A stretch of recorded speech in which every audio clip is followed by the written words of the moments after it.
Don't look now. But if you do look, Fangraphs says the Cubs are trending in the right direction to win the division. Hey, that's a good feeling. Look, we're a long way away from the end of the season. We're still pretty far away from the beginning of the season. But it's nice to look at today and go, hey, look who is the odds-on favorite to win. I love that.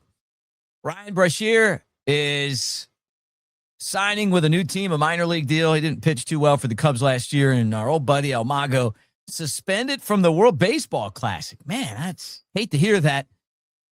His World Baseball Classic appearance went up in smoke. We'll talk about all that right here on the channel. Like, subscribe, thumbs up, hit the bell, do all of those things. Be part of the show, and let's get this party started.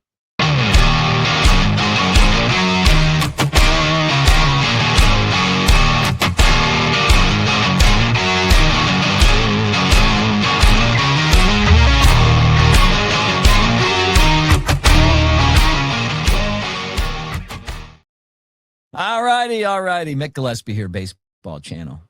Great to see you guys. Talk a little Cubs baseball. Get into this. And right off the bat, some good news. Start your weekend off right.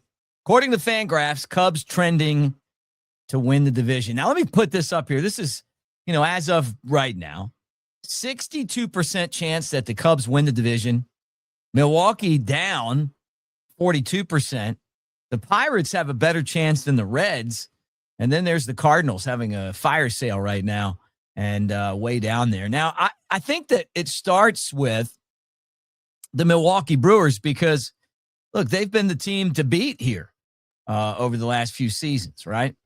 And, they traded Freddie Peralta. They have found a way to overcome some of the big-time players that they've lost in trades or free agency. And as a small market team, they've stayed very competitive by being able to move guys and make really smart business decisions.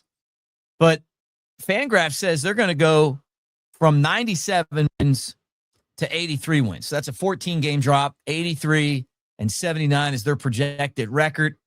You look at the other team, then this really shocked me because I think that the Reds are a team to keep an eye on, right? But Fangraphs says they're going to be 78 and 84. Now, I think the Reds are underrated on here. But then when you talk about the Cubs, I feel pretty comfortable with what the Cubs have done this offseason. I mean, everything that anyone does has to be able to match up to what the Dodgers are bringing to the table, right? But when you talk about the Cubs, and I think that there's some more stuff even yet to come, that it starts with pitching, and they have made pitching a priority, right? Because they're going to try to win with pitching and excellent defense. And they were the best defensive team in the league last year. That's only going to get better with the acquisition of Alex Bregman over at third, right? And then now you can move Matt Shaw around. Nico's a Gold Glover. Dansby's a Gold Glover. You got Pete Crow Armstrong in center, Gold Glover. And then, obviously Ian Happ won multiple Gold Gloves, right?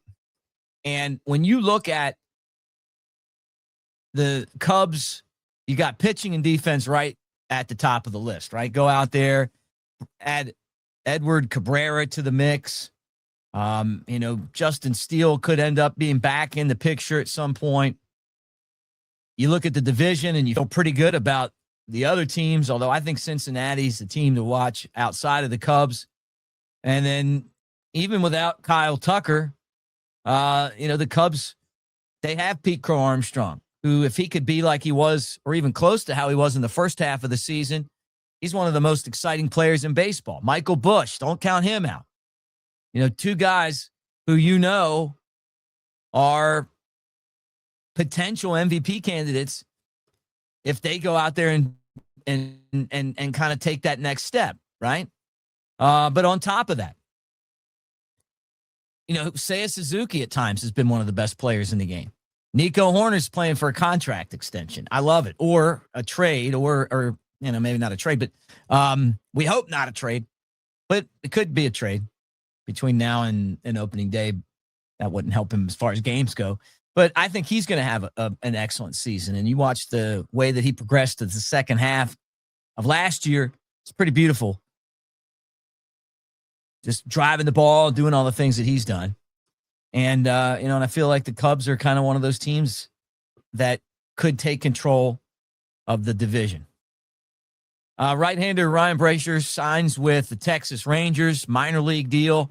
Kind of a disappointing season for him last year. I think we expected him to, I think, be a solid piece of the Cubs bullpen, right? You remember Cubs traded the Dodgers to get him after he was designated for assignment and ended up being injured, 26 innings throughout the year, and a 4.50 ERA, 28 appearances. He's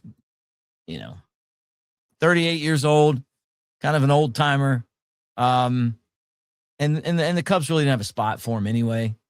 I think that he was worth taking a risk on, but turned out to really be not much of anything, right? Final thing on today's show, and let me tell you something. I don't care how much pot Javier Baez smokes. He's still one of my all-time favorite players. And I know that it stinks for him because apparently, according to reports, he had tested positive for marijuana in, what was it, April of 24 or something like that. And now he's not eligible because there's a 2-year ban on that, right? So it would have been April of 24 to April of 26, I guess, right? So anyway, he's not eligible to participate in the World Baseball Classic because he's serving a suspension for cannabis. 33 years old. He got the substance exam March 12th, 2023. And the World Baseball Classic is over the March 17th. So I hate this, man. I mean, look, if it's a law, it's a law. But in the city of Chicago, you can go buy pot and smoke it. Like, that's just it. So it's not illegal. And a lot of these rules, no matter how you feel about it, whether you do it or not, I don't really do it, but I have, and I inhaled. Like, to me, it's a personal choice. Like drinking, like smoking, it's maybe not great for you, but I don't know that you should be suspended from the World Baseball Classic. You guys tell me what you think. I mean, is it something that you think he should be suspended for? But as long as Javier Baez is on this earth, I will love him. Just tell you guys that right now. When you hear everybody booing when he comes to town to play the White Sox, and you hear everybody cheering when he plays us, I'm one of the cheering people. And I hate this because I know he loves the World Baseball Classic. I mean, he's one of the reasons that it's so fun to watch. The way that he amplifies his game, takes it to the next level, plays the game with so much enthusiasm and represents his country with pride. I love that. So it sucks he won't be there. And, but part of that's on him. Look, I don't agree with the rule on this, but if that's what the rule is, you got to follow it. So I don't know. Anyway, look, guys, like and subscribe. Thanks for being here on a daily basis. That means a lot to me to talk Cubs baseball with you guys every single day. I try to do it every day. Missed one this year, but we'll get back at it again tomorrow. Love the projections. Feels like the Cubs are trending in the right direction. I still think there's maybe one or two more big moves under their cap before the start of the season. We'll find out. But you tell me what you think, and go Cubs. Have a